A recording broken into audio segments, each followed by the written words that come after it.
नमस्कार साथियों, स्वागत है आप सबका प्रबोध क्लासेज के यूट्यूब चैनल में। साथियों, हम बात कर चुके थे कि आदिकाल से पहले की अब तक हमने क्या क्या पढ़ा था। और आज हम पढ़ने वाले हैं आदिकाल के विभाजन के बारे में कि हमने आदिकाल जो साहित्य है इसको हमने कितने भागों में विभाजित किया था। तो हमने बात की थी, इसको हमने 9 भागों में विभाजित किया था। तो सबसे पहले हम बात करने वाले इसके अंदर अपभ्रंश साहित्य, और उसके बाद हम आगे बात करेंगे नाथ साहित्य। और नाथ साहित्य के अंदर आपको पता है गोरखनाथ और मत्स्येंद्र नाथ उनके गुरु, इनके बारे में हम बात करेंगे। फिर सिद्ध साहित्य, फिर रासो साहित्य के बारे में हम बात करेंगे। रासो साहित्य में पृथ्वीराज रासो, कुमार रासो और परमाल रासो, अपन इनके बारे में बात करने वाले हैं। फिर उसके बाद हम बात करेंगे जैन साहित्य के बारे में। जैन साहित्य के बाद हम बात करेंगे लौकिक साहित्य। लौकिक साहित्य में भी दो भागों में हम बात करेंगे, गद्य और पद्य साहित्य के बारे में, कि गद्य भाग में कौन कौन से आते हैं और पद्य भाग में जैसे विद्यापति पद्य भाग में आते हैं। और विद्यापति के बाद हम बात करेंगे डोला मारूरा दुहा, उनकी कहानी के बारे में बात करेंगे। इसके बाद हम आगे बात करेंगे विद्यापति साहित्य, जो लौकिक साहित्य का ही भाग है। और आगे हम बात करेंगे फागु काव्य साहित्य। और लास्ट में हम बात करने वाले अमीर खुसरो, जो भी लौकिक साहित्य के भाग है ये, ठीक है। आज हम सबसे पहले बात करेंगे अपभ्रंश साहित्य के बारे में, कि अपभ्रंश साहित्य जो है, अपन सबसे पहले बात कर लेते हैं अपभ्रंश साहित्य के बारे में। सबसे पहले हम बात करेंगे कि अपभ्रंश साहित्य की उत्पत्ति कहाँ से हुई थी है। उससे पहले हम एक छोटी सी जो अपने पास है मैटर उसको पढ़ लेते हैं कि एक बार इसमें क्या दिया हुआ है। तो डॉक्टर गणपति चंद्र गुप्त ने आदिकालीन साहित्य को 3 भागों में बांटा था। इनके अनुसार क्या था, आदिकाल साहित्य को कितने भागों में बांटा था? 3 भागों में। जो पहला साहित्य इन्होंने बांटा है वो धर्माश्रित, दूसरा है वो राज्याश्रित, और तीसरा कौन से भाग में बांटा था? लोकाश्रित भाग में बांटा था।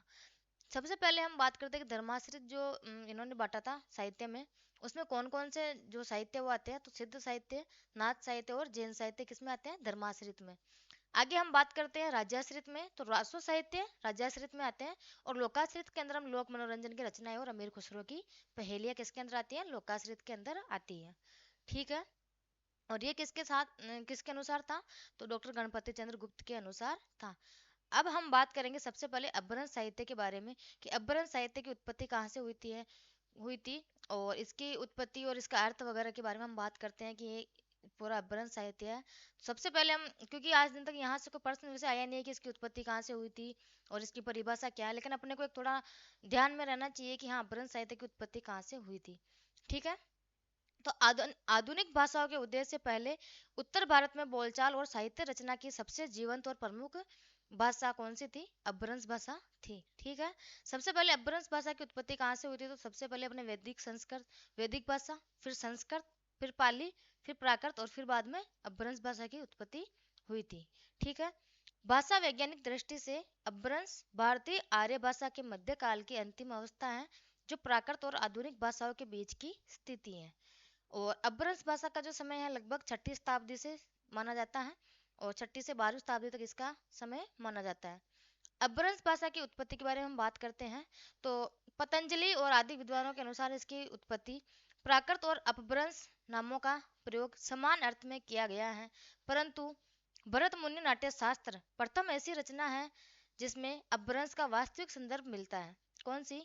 अपभ्रंश भाषा है, इसके अंदर वास्तविक संदर्भ मिलता है, जिसमें अपभ्रंश का वास्तविक संदर्भ मिलता है आधुनिक अर्थ में। किसके अर्थ में? आधुनिक अर्थ में मिलता है। वहां आबीरों की बोली को अपभ्रंश कहा गया है। उस स्थान पर अपभ्रंश के समकक्ष शब्द विभ्रष्ट का प्रयोग है, ठीक है। अब हम जो अपने मेन जहाँ से क्वेश्चन बनते हैं वहाँ से बात करें कि मैम, कि जैसे अपने अपभ्रंश साहित्य है कि यहाँ इसमें सबसे मतलब मुख्य मुख्य कवि कौन कौन से हैं और कहाँ से इसकी उत्पत्ति वगैरह हुई, तो अपने ये देख लिया था, ठीक है। तो सबसे पहले हम बात करते हैं चंद्रधर शर्मा गुलेरी के अनुसार इन्होंने सर्वप्रथम उत्तर अपभ्रंश को पुरानी हिंदी नाम दिया था। किसने? चंद्रधर शर्मा गुलेरी ने उत्तर अपभ्रंश को पुरानी हिंदी नाम दिया था, ठीक है। आगे हम बात करें, यह पुरानी हिंदी का नामकरण गुलेरी जी ने ही दिया था। किसने दिया था? चंद्रधर शर्मा गुलेरी जी ने उत्तर अपभ्रंश या फिर पुरानी हिंदी नाम दिया था। अपभ्रंश साहित्य के प्रमुख कवि जिसके बारे में हम बात करते हैं कि अपभ्रंश साहित्य में कौन कौन से कवि हैं, तो इसके अंदर अपने पास 7 कवि हैं। स्वयंभू, जिसमें पहला है स्वयंभू, दूसरा है पुष्यदंत, तीसरा कवि है धनपाल, चौथा है हेमचंद्र, पांचवा है राम सिंह, छठा है अब्दुल रहमान और सातवां कवि कौन सा अपने पास, जो हिंदू। इन 7 कवियों के बारे में हम चर्चा करने वाले हैं, ठीक है। आगे हम बात करें तो सबसे पहले अपने पास जो कवि आते हैं वो स्वयंभू के बारे में हम पढ़ने वाले हैं। तो स्वयंभू है, इनकी जो इनका समय है वो माना जाता है 783 ईस्वी या फिर 8वीं सदी से।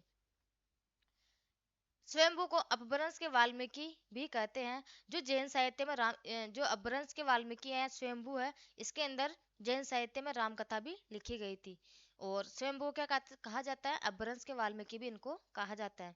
इनकी प्रमुख रचनाओं के बारे में हम बात करें तो इनकी 3 प्रमुख रचनाएं हैं, जिसमें से सबसे महत्वपूर्ण रचना पौमचरिऊ या पद्मचरित इनकी महत्वपूर्ण रचना है, जो अब तक एग्जाम में कई बार पूछी गई है। बाकी की 2 रचना है तो इसका इतना नाम नहीं, उल्लेख अभी नहीं, मतलब इतना नाम नहीं आता है एग्जाम के अंदर। तो इनके तीनों रचना के बारे में हम बात करें तो पहली रचना है पौमचरिऊ या पद्मचरित। अपभ्रंश की रामायण कथा का वर्णन इसमें दिया गया है।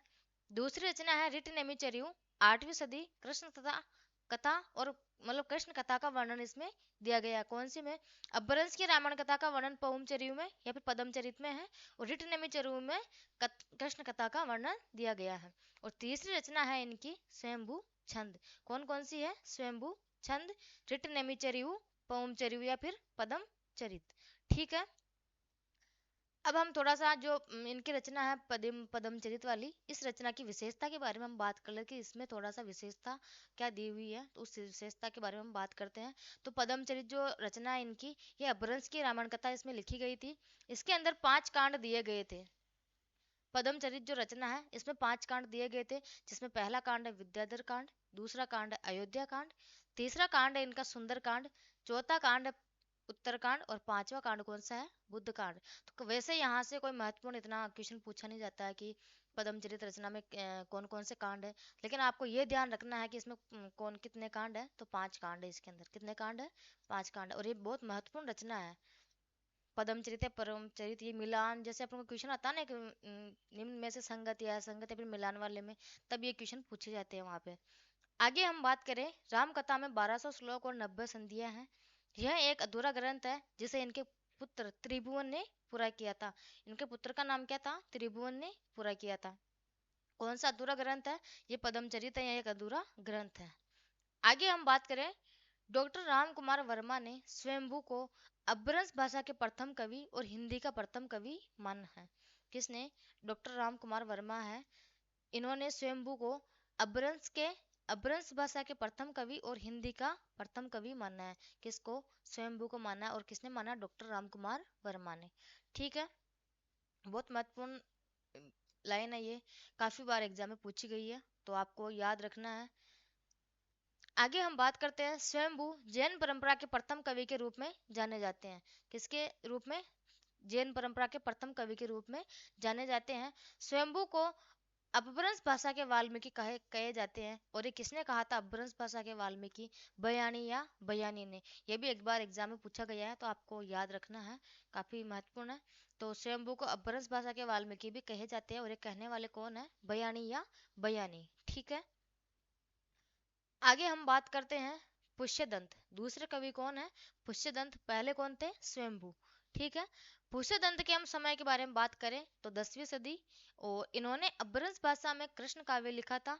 इनकी रचनाओं के बारे में हम बात करें तो इनकी 4 रचनाएं जो महत्वपूर्ण है।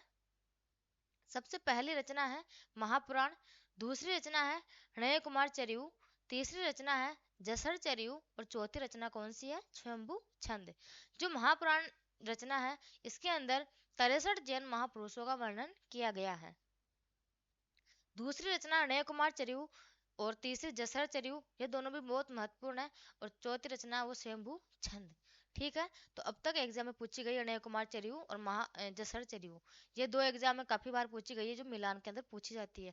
आपके सामने में कुछ ऐसे पैटर्न लेके आई हूँ, जैसे एक तो अब तक आए हुए एग्जाम, जैसे इस मैटर से, जैसे आपके पास जो ये सामने जो मैटर है, इसमें से अब तक कौन कौन से क्वेश्चन आ चुके हैं पहले, और अब कैसे क्वेश्चन बन सकते हैं, दोनों प्रकार के पैटर्न में आपके सामने लेके आ रही हूँ। जैसे अपने पास ये पीडीएफ खत्म होती है, जैसे आज का पढ़ाया वो खत्म होता है, उसके बाद में पुराने क्वेश्चन यहीं पे लेके आ रही हूँ। बाद में हम जरूर, जैसे अपने एक बार सिलेबस हो जाए उसके बाद जरूर मैं पूरी अपने जो प्रश्नोत्तरी है, जो भी 1000 5000 प्रश्नों की, वो जरूर लेके आऊंगी। लेकिन अभी मैं पहले वो पुराने क्वेश्चन लेके आ रही हूँ जो आपने कॉलेज व्याख्याता, स्कूल व्याख्याता और उसके बाद अपने प्राध्यापक सेकंड ग्रेड और फर्स्ट ग्रेड में जितने भी क्वेश्चन आए हैं अपने हिंदी साहित्य के इतिहास में से, और जिस मैटर से जो क्वेश्चन आए वे क्वेश्चन मैं आपके पुराने यहाँ पे साथ के साथ लेके चल रही हूँ। ठीक है, आगे हम बात करें इनकी विशेषता के बारे में कि इन्होंने हिंदी का बहुभूति किसने कहा था। तो हिंदी का बहुभूति किसको कहा जाता है, तो पुष्यदंत को हिंदी का बहुभूति भी कहा जाता है। ठीक है, आगे हम बात करें अपभ्रंश का वेदव्यास महापुराण की रचना के आधार पर किसने कहा था। तो शिव सिंह सेंगर ने कहा था। किसको, पुष्यदंत को अपभ्रंश का वेदव्यास भी कहा जाता है और हिंदी का बहुभूति भी इसी को ही कहा जाता है। ठीक है, महापुराण रचना के आधार पर कहा था, किसने कहा था, शिव सिंह सेंगर ने। इसके बाद आगे हम बात करें इनके स्वयं के निर्मित जो उपाधियां हैं, यानी कि इन्होंने खुद ने जो कुछ उपाधियां रखी है अपने नाम की, तो उन उपाधियों के बारे में हम बात करें तो इनकी 3 उपाधियां थी। जो सबसे पहली उपाधि का नाम है वो है अभिमान मेरु, दूसरी उपाधि है इनकी काव्य रत्नाकर, तीसरी उपाधि है कविकुल तिलक। कौन कौन सी हो गई, अभिमान मेरु, काव्य रत्नाकर और कविकुल तिलक, इनकी ये 3 उपाधियां हैं। आगे हम बात करें, इसमें से ये कविकुल तिलक है, ये एग्जाम में पूछी गई है तो आपको याद रखना है। आगे हम बात करें स्वयंभू, पहले शैव अनुयायी तथा बाद में इन्होंने जैन पंथ स्वीकार कर लिया था। किन्होंने, स्वयंभू ने, जो पहले ये शैव अनुयायी थे उसके बाद इन्होंने क्या किया था, जैन पंथ स्वीकार कर लिया था। शिव सिंह सेंगर ने पुष्य कवि को भाखा की जड़ कहा था। क्या कहा था, शिव सिंह सेंगर ने पुष्य कवि को भाखा की जड़ कहा था। शिव सिंह सेंगर ने इनको अपभ्रंश का बहुभूति भी कहकर पुकारा है। क्या कहकर पुकारा है, अपभ्रंश का बहुभूति भी इन्होंने कहकर पुकारा। किसको, पुष्यदंत को। शिव सिंह सेंगर ने पुष्य या पुंड कवि को हिंदी का प्रथम कवि माना, यानी कि जो अपने पुष्य कवि है या फिर इनको पुंड कवि इनका दूसरा नाम है, तो इन्होंने पुष्य या पुंड कवि कहकर हिंदी का प्रथम कवि माना है। किन्होंने माना है, शिव सिंह सेंगर ने। ठीक है, आगे हम बात करें तो आचार्य हजारी प्रसाद द्विवेदी जी, यही पुष्य अपभ्रंश का प्रसिद्ध कवि पुष्यदंत है। कौन कहते हैं, आचार्य हजारी प्रसाद द्विवेदी जी क्या कहते हैं, यही पुष्य अपभ्रंश का प्रसिद्ध कवि पुष्यदंत है। यानी कि यही जो पुष्य अपभ्रंश का प्रसिद्ध कवि है ये क्या है, पुष्यदंत है। ठीक है, और ये भी जो आचार्य हजारी प्रसाद द्विवेदी जी है, ये भी इनका समय क्या मानते हैं पुष्यदंत का, 10वीं शताब्दी या फिर 972 ईस्वी। ठीक है, आगे हम बात करते हैं तीसरे कवि के बारे में, धनपाल। तीसरे कवि कौन, जो पहला कवि था वो था स्वयंभू, दूसरा था पुष्यदंत और तीसरा कवि कौन सा है, धनपाल। धनपाल के बारे में हम बात करें तो इनका समय है वो 10वीं सदी या 10वीं शती माना जाता है। इनकी रचना के बारे में हम बात करें तो भविष्यत कहा या फिर भविष्यत कहा, यानी कि इसमें सिर्फ मात्रा का थोड़ा फर्क है, तो आप देखना दोनों शब्द सही है। एग्जाम में आपको कोई सा भी देखने को मिल सकता है, तो ये दोनों किसकी रचना है, धनपाल की। आगे हम बात करें वागपति राज मुंज ने के कवित सभा रत्न थे। कौन थे, धनपाल जो है वागपति राज मुंज के कवित सभा रत्न थे। वागपति राज मुंज ने धनपाल को सरस्वती की उपाधि दी थी। कौन सी उपाधि, सरस्वती की उपाधि, और किसने दी थी, वागपति राज मुंज ने, और किसको दी थी, धनपाल को। ठीक है, अच्छे से याद रखना है, सरस्वती की उपाधि किसको दी गई थी, धनपाल को, और किसने दी थी, वागपति मुंज ने। ठीक है, आगे हम इनकी विशेषता के बारे में बात करें तो पाश्चात्य विद्वान डॉक्टर विंटरनित्ज महोदय ने इस रचना को रोमांटिक महाकाव्य की संज्ञा प्रदान की थी। किसने, पाश्चात्य विद्वान डॉक्टर विंटरनित्ज महोदय ने इस रचना को रोमांटिक महाकाव्य की संज्ञा प्रदान की थी। दूसरी विशेषता हम देखें तो साधारण वणिक पुत्र को नायक तत्व प्रदान किया गया। इससे पूर्व की रचनाओं में नायक दिव्य गुणों से युक्त या विशिष्ट वर्ग के होते थे। ठीक है, आज हमने बात की स्वयंभू के बारे में, पुष्यदंत के बारे में और धनपाल के बारे में। ठीक है, अब हम आगे ये देखने वाले हैं कि यहाँ से जो पुराने अपने पेपर हुए हैं अब तक जितने एग्जाम में क्वेश्चन आए हैं वो कैसे क्वेश्चन आए हैं, इससे आप आपका जो अंदाजा वो लगा सकते हो कि जैसे पहले कैसे क्वेश्चन आए और अब कैसे क्वेश्चन आ सकते हैं इसके अंदर। तो हम उन क्वेश्चन के बारे में एक बार चर्चा कर लेते हैं कि वो क्वेश्चन कौन कौन से और कैसे क्वेश्चन आए हुए हैं। तो आदिकाल की भाषा को पुरानी हिंदी नाम किसने दिया था, ये आपको अभी हमने पढ़ा था, जो आपने जो स्वयंभू पढ़ा उससे उसके जस्ट ऊपर लाइन थी एक आपने पढ़ी होगी, तो आदिकाल की भाषा को पुरानी हिंदी नाम किसने दिया था? और ये RPSC teacher grade second exam 2014 के अंदर आया हुआ क्वेश्चन है। तो आदिकाल की भाषा को पुरानी हिंदी नाम किसने दिया था? फटाफट से आप कमेंट बॉक्स में बताएं। बाकी नहीं तो इसका आंसर मेरे को तो बताना ही है, तो मैं बता देती हूँ कि चंद्रधर शर्मा गुलेरी जी ने आदिकाल की भाषा को पुरानी हिंदी नाम दिया था। आगे हम बात करें दूसरा क्वेश्चन जो पहले एग्जाम में कैसा आया हुआ, पुराने एग्जाम जो ओल्ड क्वेश्चन है अपने। तो दूसरा क्वेश्चन है, अपभ्रंश का वाल्मीकि किस कवि को कहा गया था? तो अपभ्रंश के वाल्मीकि स्वयंभू को, पुष्यदंत को, हेमचंद्र को या फिर विद्यापति को? तो अपभ्रंश के वाल्मीकि किस कवि को कहा जाता है? तो वो कहा जाता है स्वयंभू को। किसको कहा जाता है? स्वयंभू को। ठीक है, और ये क्वेश्चन अपने RPSC teacher grade second exam 2013 के अंदर आया हुआ है। ठीक है, इसके बाद आगे हम बात करते हैं कि उत्तर अपभ्रंशी, तीसरा क्वेश्चन अपना, उत्तर अपभ्रंशी पुरानी हिंदी है, यह घोषणा करने वाले पहले विद्वान कौन थे? ये क्वेश्चन अपने आया हुआ है RPSC teacher grade second exam 2014 के अंदर। ठीक है, और क्वेश्चन क्या था? उत्तर अपभ्रंशी पुरानी हिंदी है, यहाँ तक ये एक लाइन है पूरी, ये एक पूरी लाइन है कि उत्तर अपभ्रंश ही पुरानी हिंदी है, यह घोषणा करने वाले पहले विद्वान कौन थे? तो पहले विद्वान कौन थे? चंद्रधर शर्मा गुलेरी जी।